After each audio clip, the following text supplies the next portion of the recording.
Yeah, at first, obviously, when I first got injured, I had to deal with the injuries that I got and concentrate on them. Really, that was my priority, was getting up and about. And then as I moved myself forward, dealing with my mental health and the things that have happened to me and affects me every day moving forward, I just knew I needed to speak to somebody. And at the time, when I was over in Afghanistan and I got injured, unfortunately, a couple of guys lost their lives, and I spoke at that time to the padre that was over there about that, and it really helped me move it on. So I kind of knew that speaking about it was a way forward. That's the only way you can deal with these issues. And obviously doing my motivational talk that I do and things like that is like offloading it out of my mind. I don't sit at home and dwell about what's happened. By talking about it, be that in an open forum at a conference in front of 1,000 people, which is going to be quite daunting for a lot of people, or just talking to my best friend about it, or to my partner about it, it helps you move forward and that helps you deal with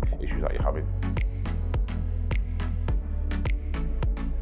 Yeah, I suppose for people who've got a disability, and then you've got the normal daily things that go on of like the pressure of being in work and anxiety and depression and bereavement and those kind of things that a normal person deals with. But then someone who is disabled or got a disability has also got extra added on, I suppose, mental health issues that they've got to deal with. Like I say, the anniversary of being injured, maybe their appearance, they're not happy with how they look anymore. They've not come to terms with looking in the mirror and seeing that they've got, for me, like an arm missing. Sometimes it catches you by surprise as you're walking down the road and you walk past a shop window and you just catch yourself at the corner of the eye, and sometimes you're a bit like, is that what other people see? Sometimes it doesn't, you don't always realise because you start looking out, aren't you, all the time. Then you catch yourself and think, do other people, what do they perceive when they kind of see me? So I suppose people with disabilities have got the normal mental health issues that everyone else has got,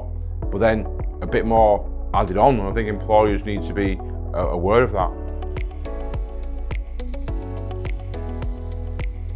Yeah, I think as an employer and someone who has suffered from mental health issues myself and got a lot of friends who suffer from it, I'm probably more aware as an employer of my staff's problems and issues, especially with them being a lot of young staff who work in our coffee shop. They've missed out on university, they've missed out on school for a while, so I'm probably more aware of it. So I think for me, it's just about chatting with them openly, and if they need time off and they need time away or need to speak to somebody, pointing in the right direction of that person they need to speak to. And obviously using BrightHR and the foundation myself that I run, I can get my staff members counselling as and when they need it, which is absolutely a fantastic tool, because we don't want staff going off work due to physical sickness, but also you've got to be aware of the mental illnesses as well and mental issues that they're carrying. So if they can make a quick phone call, speak to a counsellor, and then they need time off work, then obviously they'll get the time off work. But if we can keep them in work as well and keep them moving forward, then that's fantastic.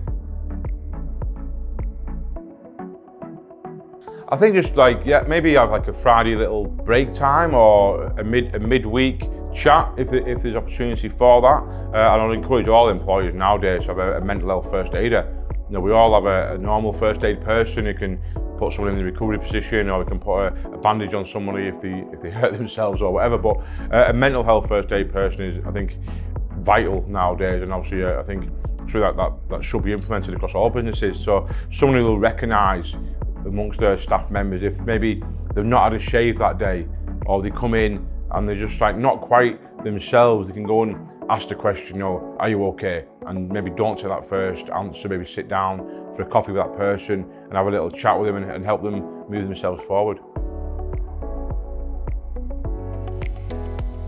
I think start from the top. So I'm very open with my staff of the issues that I face, and they know that I speak to a counsellor on a regular basis, because it's a bit different in my way. They know I've got the injuries, they know what injuries I've sustained. But I think just start from the top, and if people from the top, if they're open about their mental health, then that'll filter down to everyone within the business to be open and be able to talk about it and know that they can talk about it. And I know here at BrightHQ, there's slogans on the walls about that, so the staff know they can open up about it. I think those kind of motivational slogans and motivational quotes from people who recognise like celebrities or just local well-known people, if we know that they talk about it, then it makes it normalised and okay for everybody to talk about it.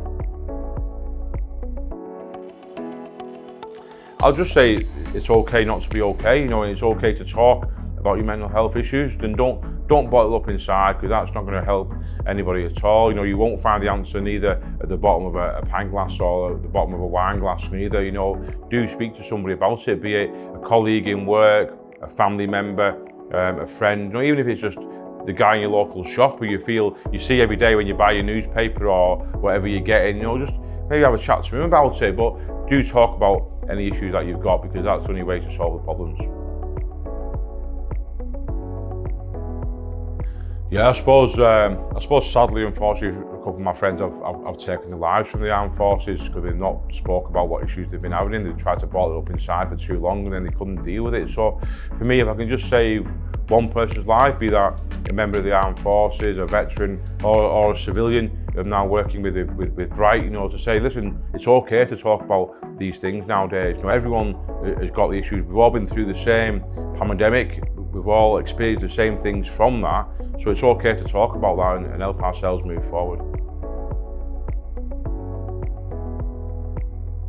So BrightHR, I know, absolutely fantastic app and service from BrightHR. I use it in my little coffee shop myself. The staff, we have like a friendly relationship with our staff, so they might not want to speak to me about bereavement issues or drug problems. They might not want to tell their employer about that. So staff can go on there, log on anonymously and speak to a counsellor about those issues and get the help that they need. So not everyone is going to be as open and honest with the employer about issues that they've got. They may worry about losing their job. They may worry about how their colleagues perceive them if they say they've got anxiety or they're not quite sure where they fit in society maybe.